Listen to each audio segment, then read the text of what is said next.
that I'm an amputee. But what you probably don't know is that I have other disabilities besides just being an amputee.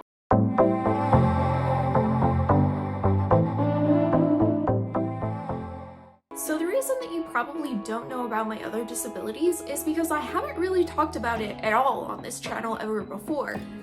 And I'm going to change that today. So growing up in school was actually pretty difficult for me, and we first started to notice that something was probably wrong around the time I entered first grade and around the time that I was learning to read. Learning to read was very, very difficult for me, and it was very frustrating for my parents as well to help me learn how to read. And they didn't really know why teaching me to read was so hard at the time. Not only was teaching me to read really difficult, but also teaching me to write and to spell things correctly was also very difficult. And then a little bit later on into my schooling, we noticed that math and memorization was also pretty difficult for me. And so these kind of core essential skills that you need to be able to learn, I was having a really hard time with. And nobody really knew why I was having such a hard time in school, but having a hard time in school like this, it really kind of singled me out as this kid that was having a hard time learning. And eventually, by the time I got to third grade, it was so noticeable that I ended up getting bullied pretty severely for it. And I just felt dumb. I felt stupid. I felt like, why can't I get the things that all the other kids can get? And I just wasn't grasping things. And so, I mean, my whole time through elementary school was pretty much the same. And I went through my whole time of elementary school not really knowing what was wrong with me, and just feeling like something was wrong with me, but not knowing what. And it was really frustrating. I remember being the kid that always did their homework and always studied, and I wasn't, I wasn't really this kid that went against the rules growing up. But despite being the kid that always did their homework, my grades didn't reflect that at all. And that was very troubling to my parents, that they would see me come home and do my homework, but they wouldn't see that reflecting in my grade. And so by the time I got to middle school, things got a little easier by the time I got to middle school, and I had a year where I had 4.0 grades, and so no one was really concerned about the fact that I had a little bit of a harder time reading. I had a harder time with math and spelling. But when I hit 7th grade, that's when everything kind of hit the fan, and I ended up having 2 teachers that year that had dyslexia. And these 2 teachers came to me and said, "We think you probably are dyslexic." And that was the first time in my life that I remember hearing the words "you might be dyslexic."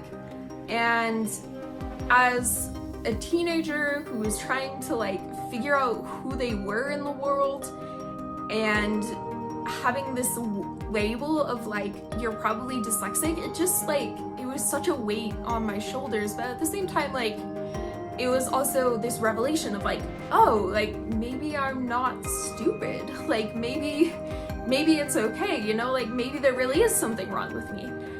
And maybe there really is a good reason that I have such a hard time learning. Fast forward to 8th grade, I finally got what's called an individualized learning plan, or individualized educational plan. It's called an IEP. And I finally got that in 8th grade, and it was such a relief off my shoulders, because we knew at this point that I was probably dyslexic. We knew at this point that I was having a really hard time spelling. I could study and study and study for hours and still completely fail a spelling test. And yeah, it was hard.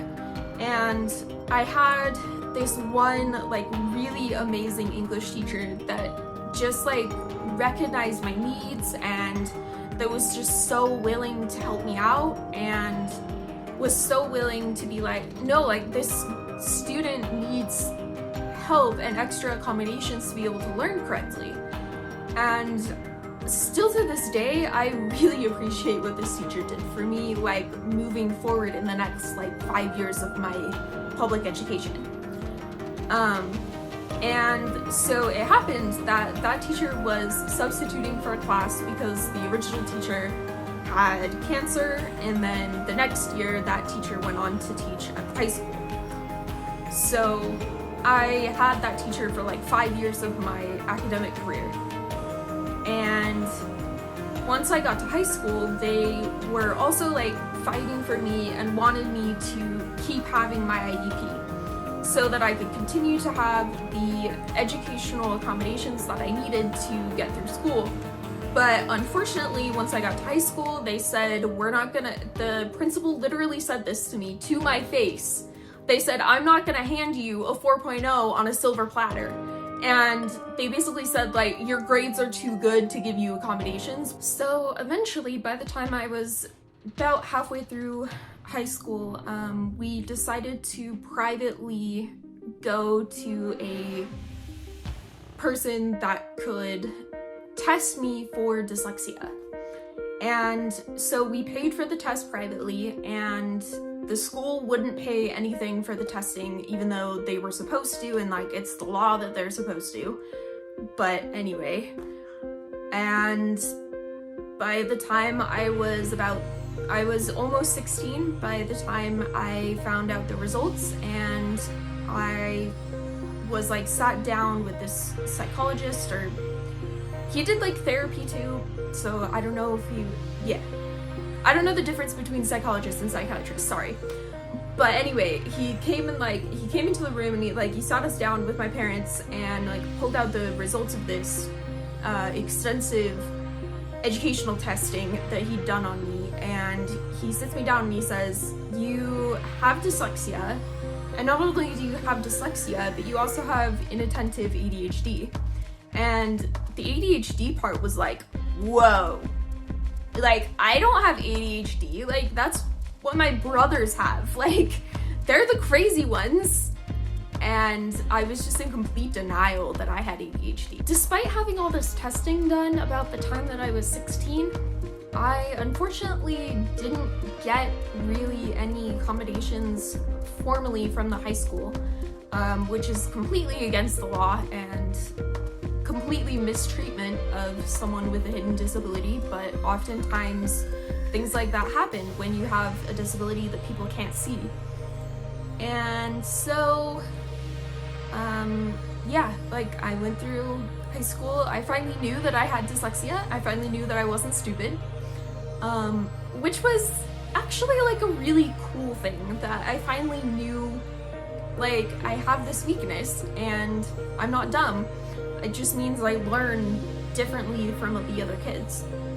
And once I finally got into college, that was when I was able to take that academic testing report and give it to the Office for Disabilities, and I ended up getting the accommodations that I needed, which was amazing because they like asked me like, what do you need, what do you want, and it was really nice. Like I got like extra time on tests, I got my own room to take tests in because I get like a lot of test anxiety, and I also had accommodations like revolving around spelling and reading, and like I could use a reading program that would like read things out loud to me, and I could get through the reading so much faster.